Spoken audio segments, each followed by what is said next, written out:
www.hazratfirozmemon.org حضرت والا کا یہ بیان ہے 27 رجب 1412 ہجری بروز اتوار، مدرسہ فیض العلوم حیدرآباد دکن انڈیا، 1992 کا بیان ہے یہ۔ اللہ تعالیٰ ارشاد فرما رہے انا نحن نزلنا الذکر وانا لہ لحافظون، یہ قرآن ہم نے نازل کیا ہے اور ہم ہی اس کی حفاظت والے ہیں۔ تو کسی نے پوچھا شکل رب العجم سے، عارف باللہ حضرت مولانا شاکر محمد اختر صاحب رحمۃ اللہ علیہ، جن کا غلام، جن کے قدموں کی خاک، تو ابھی جیسے میں نے بتایا نا جمعرات کو یہاں یقین کرنا آدھے سے زیادہ نوجوان تھے اللہ کے کرم سے، جینز پینٹ شرٹ داڑھی کٹا کر حرام کام کر کے، بال انگریزی، مونچھیں بڑی بڑی، ہر ایک سے جا کر میں خود ملا اللہ کے کرم سے، کیونکہ یہ سمجھتے ہیں کہ جہاں ہم جا رہے ہیں وہ ہم پر ناراض ہوں گے۔ ہم کیوں ناراض ہوں گے بھائی؟ بتا دیا مسئلہ، کوئی رکھے نہ رکھیں، اور ہمارے پاس ہے کیا؟ اللہ تعالیٰ پوچھیں گے میرے لیے کیا لائے ہو، نیکی وغیرہ کیا لائے ہو، تو ہم داڑھی پر ہاتھ رکھ کر کہہ سکیں گے یا رب تیرے محبوب صلی اللہ علیہ وسلم شباہت لے کر آیا ہوں، حقیقت اس کو تو کر دے، میں صورت لے کر آیا ہوں۔ ہمیں بھی اپنے بچے جیسی بچے کا شکل نظر آتی ہے، پیار کرتے ہیں اس کو کہ ہمارا بچہ جیسا لگ رہا ہے، آپ سوچ لیں۔ تو بہرحال میں خود جا کے ملا الحمدللہ ایک سے۔ تو اللہ تعالیٰ ہم کیوں نازل فرمایا؟ بادشاہ کیا کہتے ہیں؟ ہم پٹوا دیں گے، ہم قید کروا لیں گے۔ اللہ تعالیٰ بادشاہوں کو بادشاہ کی بھیک دینے والے، اس لیے ہم فرمایا، اور اللہ نے حفاظت کا ذمہ لیا جناب۔ اللہ اللہ وَإِنَّا لَهُ لَحَافِظُونَ، اور اس کی ضمانت میرے ذمہ اللہ فرما رہے ہیں۔ روح المانی عربی زبان کی بڑی تفسیر ہے، علامہ آلوسی مفتی بغداد، آج وہ بھی میں لایا ہوں کہ کھلائے گا کون، جو بھی لایا ہوں میں، جو حافظ عالم بن رہا ہے کھلائے گا کون۔ اور جو واقعات سناؤں گا انشاءاللہ، ابھی نہیں تو وہ بڑے بڑی شخصیات، ان کے پیچھے ان کی ماں ہے یا ان کی بہن ہے یا بیٹی ہے یا بیوی ہے، ان کی محنتیں اور دعائیں، اور ان کو کہنا جاؤ نکل آپ جاؤ۔ علامہ ابن حجر اسقلانی رحمۃ اللہ علیہ کتنے بڑے ہیں، بہن کی وجہ سے اس مقام تک پہنچے، بیوہ بہن تھی، آپ سوچو آپ۔ بہرحال تو اس سے پہلے کسی آسمانی کتاب کی حفاظت کا ذمہ اللہ نے نہیں لیا تھا، اللہ نے اس سے پہلے کسی بھی آسمانی کتاب کی حفاظت کی ذمہ داری قبول نہیں فرمائی، اپنے ذات کے ذمے اللہ نے قرآن پاک کی حفاظت کو لے لیا۔ قیامت تک قرآن کا ایک ذرہ ادھر ادھر نہیں ہو سکتا۔ اگر کوئی مصر کا بڑا عالم اور نماز پڑھا رہا ہے، کوئی غلطی ہوئی، ہمارے 9 سال کا حافظ بچہ کہے گا شیخ خطا ہوئی، تلاوت کر رہا ہے نا تو شیخ خطا ہوئی، معصوم بچہ 9-10 سال کا حافظ قرآن۔ اب آپ سوچو کہ اللہ نے جب حفاظت کا ذمہ لیا ہے تو کیسے حفاظت ہوگی، وہ کون کرے گا حفاظت؟ سب قرآن پاک حدیث پاک میں لکھا ہے، حافظ اور عالم یہ چلتا آ رہا ہے، قرآن پاک حدیث پاک چلتی آ رہی ہے، صحابہ رضوان علیہ مجمعین، تابعین، طبع تابعین، اور پھر آج تک علماء اور اللہ والوں کی بات چلی آ رہی ہے۔ اور جتنے علماء شہید ہو رہے ہیں، جتنا ہو رہا ہے، یہ قیامت کی نشانیاں ہے، یہ علم اس طرح اٹھے گا، حفاظت اللہ نے کی ہے جناب۔ سارے نعوذ باللہ اگر ساری دنیا کے والے مل کر، ایسا ہو نہیں سکتا کہ قرآن پاک کی پلیٹس جو ہیں وہ اور اس کا کمپیوٹر سب ختم کر دیں۔ قرآن پاک پوری دنیا میں کہیں بھی نہیں ہے، فرض کریں ہمارے 10 سال کا بچہ قرآن پاک لکھواتے ہوئے 1 لاکھ تک پہنچا دے گا الحمدللہ۔ یہ ہے حفاظت۔ حفاظت کیسے ہوتی ہے؟ بڑی تفسیر کی بات کر رہا ہوں بھائی، اللہ اللہ۔ تو اللہ نے جو حفاظت کا ذمہ لیا تو اس کی تکمیل کہاں ہوگی؟ آسمانوں پر، فرشتوں میں نہیں ہے، بلکہ اللہ تعالیٰ فرماتے ہیں ہم اپنے اولیاء اور دوستوں کے دلوں میں قرآن پاک کو محفوظ فرمائیں گے جناب۔ لہذا یہ کلام اللہ تعالیٰ کا سرکاری کام ہے۔ جو انسان اپنے بچے کو حافظ بناتا ہے گویا وہ اللہ تعالیٰ کی ذمہ داری میں ممبر منتخب ہو گیا۔ اچھا ایسے ہی بیٹے کو بنایا نا حافظ عالم یا حافظہ یا عالمہ عابدہ صالحہ، تو ابا نہیں کرتے تو ہنگامہ کر دیتے، نہیں ہمارا بیٹا رشوت لے گا، حرام خوری کرے گا، اس نے کیا رکھا ہے؟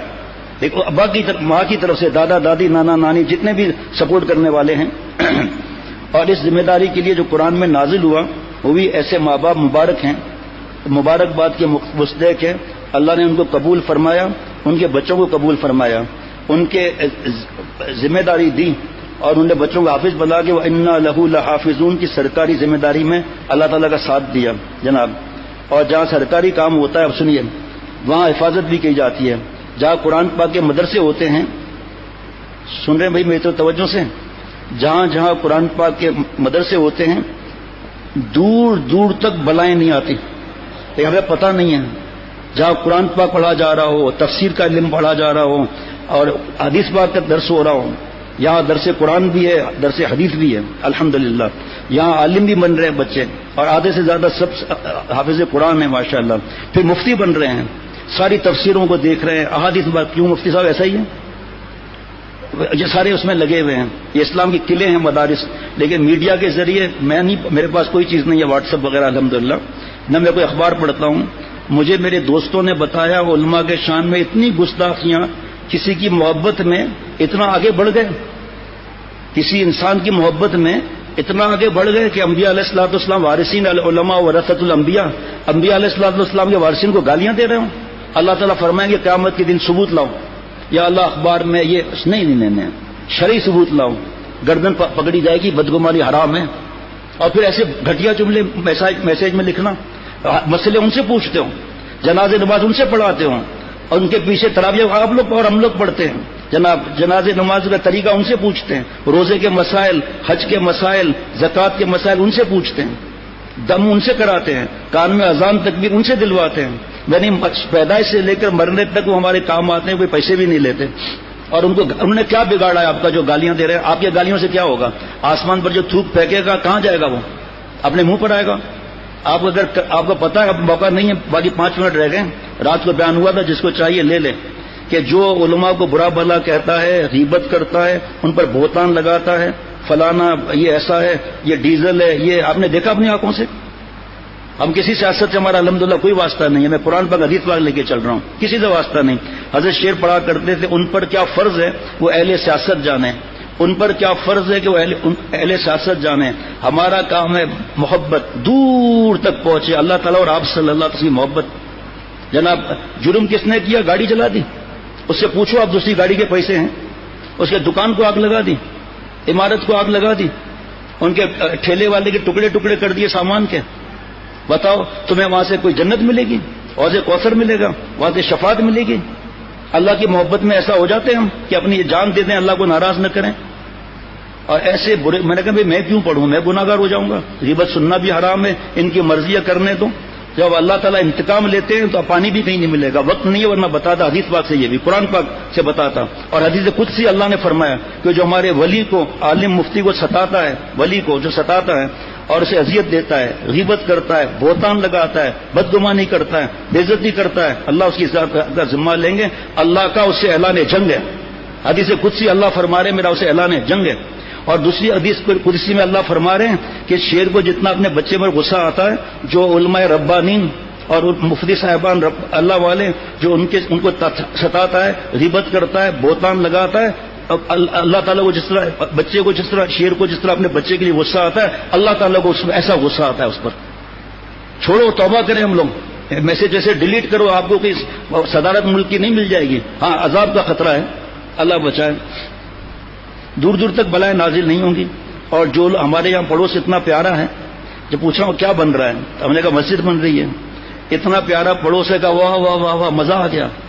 رمضان میں ہماری رکعتیں نکل جاتی تھیں، ہم گھر پر نہیں ہوتے تھے، بچوں کو ہم چھوڑتے نہیں تھے باہر، اب تو اللہ نے اللہ کا گھر بنا دیا جہاں، اور جتنے دائیں بائیں سامنے ہیں یہ سب کیا ہے پتہ ہے؟ ہمارا گھر سنبلو سوسائٹی میں مسجد کے محراب کے سامنے، جب حضرت والا آئے گھر میں ہم شفٹ ہوئے تو فرمایا فیروز میاں تمہیں میں ایک شعر ہدیہ کرتا ہوں، مسجد کے زیر سایہ گھر بنا لیا ہے، مسجد کے زیر سایہ گھر بنا لیا ہے، یہ عبد کمینہ ہمسایہ خدا ہے۔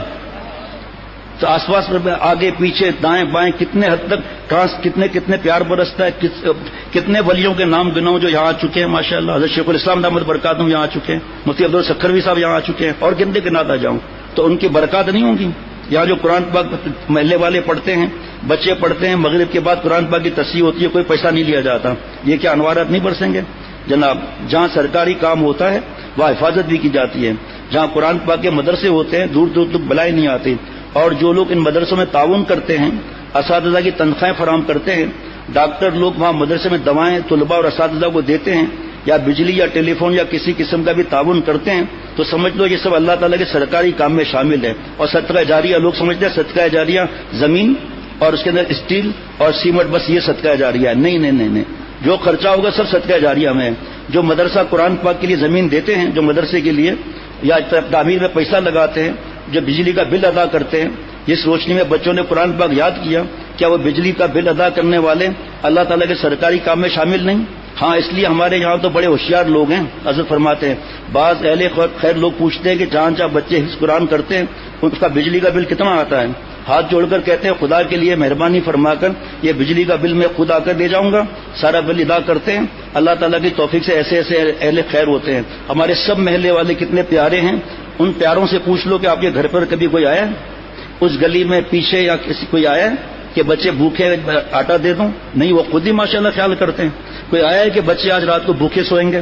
کوئی آیا ہے کہ پنکھے لگانے خود جس کو صدقہ جاریہ میں حصہ لگانا ہے لگاتا جائے، اور اس کو پتا چلے گا یہاں بھی 10 اس سے بھی بڑھ کر قبر اور آخرت کا معاملہ الگ ہے۔ صدقہ اللہ کے غصے کو ٹھنڈا کرتا ہے، بری موت سے بچاتا ہے۔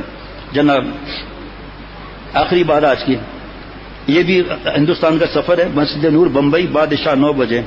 شیخ العرب العجم عارف باللہ فرماتے ہیں میں مالداروں سے یہ کہتا ہوں اگر آپ کا بیٹا کسی دکان پر 10 سال سے نوکری کر رہا ہے اور اس کی صرف چند ہزار تنخواہ ہو تو آپ اگر جاننے والا ہے تو آپ دکان کے مالک سے کہتے ہیں کہ اللہ نے آپ کو کروڑوں روپے دیے ہیں اور آپ میرے بیٹے کو چند ہزار دیتے ہیں، لیکن کبھی امام اور مؤذن کے لیے آپ کو یہ غم ہوا کہ مؤذن بیچارہ بچے تڑپ رہے ہیں، اب وہ پریشان ہو کر کیا اذان دے گا؟ کہ پیسہ ہے نہیں، ہاتھ نہیں پھیلائے گا۔ ہمارے یہاں والوں کو دینے کی ضرورت نہیں ماشاءاللہ، کیوں مفتی صاحب امام صاحب ضرورت تو نہیں ہے نا کچھ، خوب اللہ تعالیٰ انتظام کراتے ہیں۔ لیکن اور جگہ جہاں جہاں مسجد ہے پوچھو تو صحیح، اور امام صاحب سے پوچھو گے کہ آپ ضرورت مند ہیں، آپ بھکاری ہیں، آپ کا بچہ بیمار ہے، ماں بیمار ہے، لے بھیک لے لے، نہیں وہ کروڑپتی ہو جائیں گے۔ اگر آپ نے 5,000 10,000 دے دیا کروڑپتی ہو جائیں گے۔ وہ سکون سے جو نماز پڑھائیں گے دعا کتنی نکلے گی، آپ خود سوچو۔ ہمارے حضرت والا یہاں بھی قاری صاحبان اور امام صاحبان کو مسجد اشرف میں اشرف المدارس نے گھر دیے ہیں، ان کے نام پر گھر دیے، کرایہ بچ گیا 18,000 روپے، دعائیں دے رہے ہیں اللہ کے کرم سے۔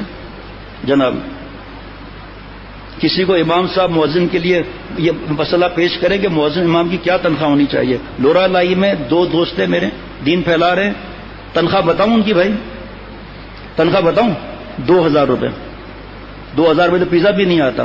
خیر یہ ان کے لیے بھی چندہ نہیں مانگ رہا میں، اللہ نے انتظام کرا دیا۔ اور 2 برس پہلے کہیں سے پیسے آئے تو میں نے پوچھا آپ کو اور کیا ضرورت ہے؟ کیا کولر لگوا دیں؟ میں نے کہا آپ بتائیں، گرمی ہوتی ہے خوب لورا لائی میں پہاڑ پر، تو انہوں نے کہا نہیں، انہوں نے کہا کہ فریج دے دیں، یہ کولر لگوا دیں۔ پھر دوسری دفعہ فون آیا یہ کر دیں، تیسری دفعہ آیا کہ اگر پیسے ہیں تو ڈی فریزر منگوا دیجئے، اللہ نے ڈی فریزر وہاں پہنچا دیا۔ مولانا کا خط آیا کہ اتنے برسوں میں پہلی دفعہ میں نے اساتذہ نے اور یتیم بچوں نے پہلی دفعہ رمضان میں ٹھنڈا شربت پیا ہے، اتنے برسوں میں، معصوم یتیم بچے یا دوسرے بچے، اور پہلی دفعہ ٹھنڈا۔ ہم بھائی حضرت فرماتے تھے جب کوئی کھا رہے وہ اچھی چیز کھاؤ، کھاتے کھاتے سوچو پیزا میرے ماں باپ کے پاس ہے، میرے بھائی بہن کے پاس ہے، ان کے بچوں کے پاس یہ عام ہے، یہ چیز ہے، کھا لو کوئی مسئلہ نہیں۔